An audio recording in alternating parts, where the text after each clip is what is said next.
Here's the front of the box. It says Balking, the Good Smile Company at the bottom, and then a tow endorsement at the top with the Moderoid logo at the top as well. The side of the box is warning labels, and it says Balking. Back of the box shows the fully combined form of Guy King, and then it shows some poses with this figure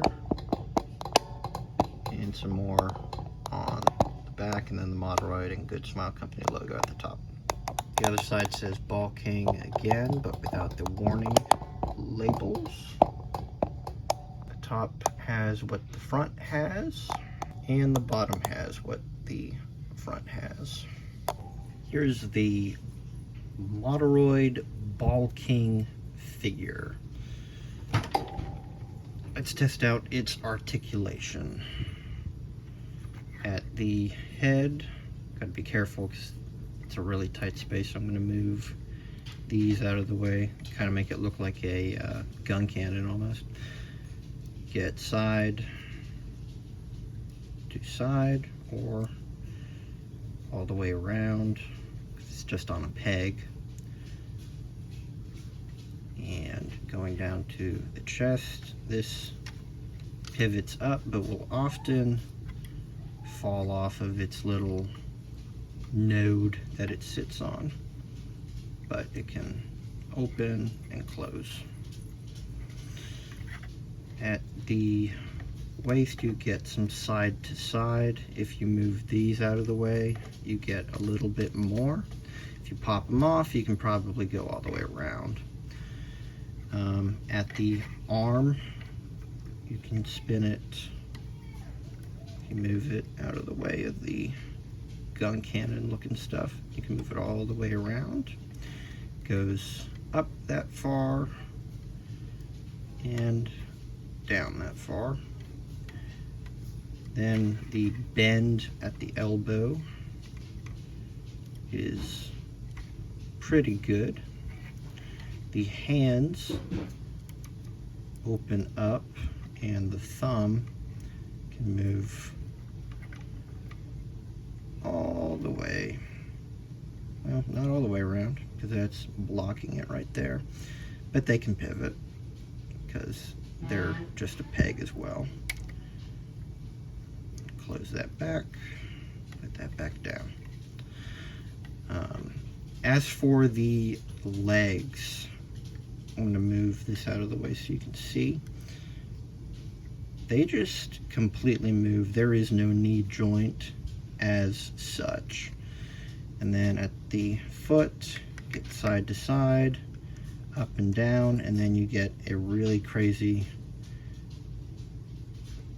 toe bend down, which I believe is for the combined mode.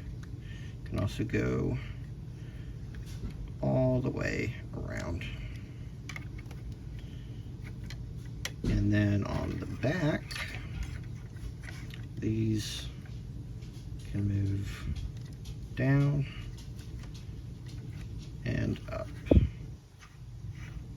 And then these open up for the combined mode to plug into, I believe, the Guy King figure. That's so he has longer legs because that's a thigh piece right there. But that folds back up. Now on to the accessories. If you flip back around to the back, these unpeg right there.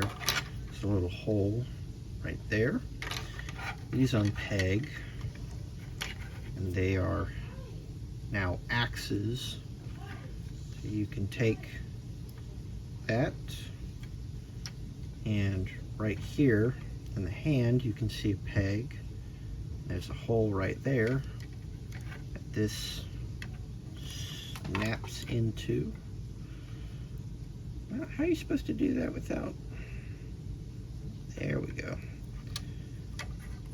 Now he's got an axe.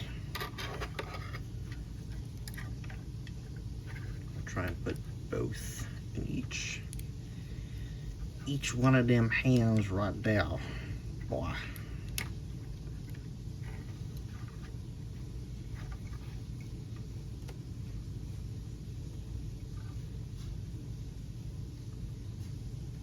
And there he is with both of his axes. There's a slightly more dynamic pose. There he is with all of his cannons exposed and shooting out. And like with the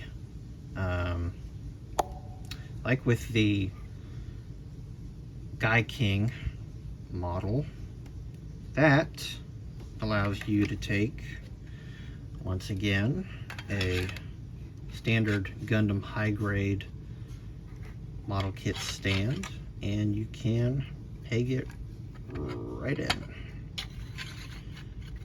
Do some aerial type poses, but this guy's not really great for aerial poses, but you can still throw him up on a stand. Trying to get him in the shot. Let me adjust. There we go. He looks pretty good.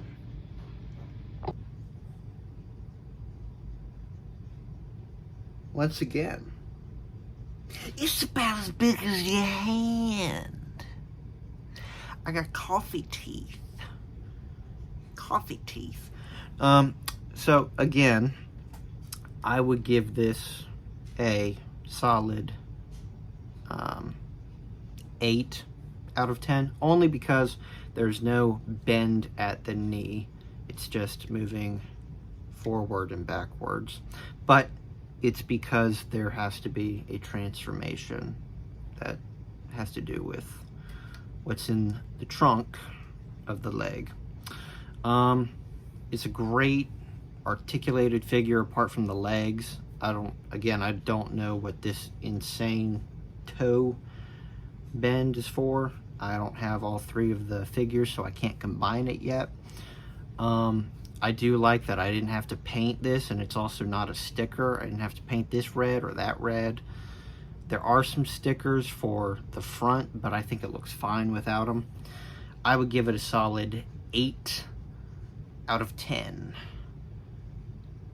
And I didn't have to use any glue on this figure like I had to with Guy King, but the glue on Guy King was so minimal it didn't even matter anyways.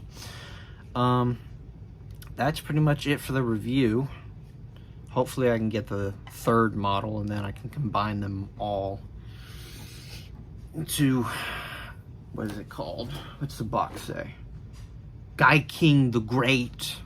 Yeah. Anywho, that's the review. Next up will probably be the Death Scythe that turns out to not be a master grade. It turns out to be a high grade. The picture was misleading, but it's Temu, so take everything with a grain of salt. It did say 1/144th scale, so I probably just clowned myself. So yeah, but here it is. It actually came with box art. It's not just a bunch of random letters and numbers. It says high grade at the top, but it is definitely 1/144th scale.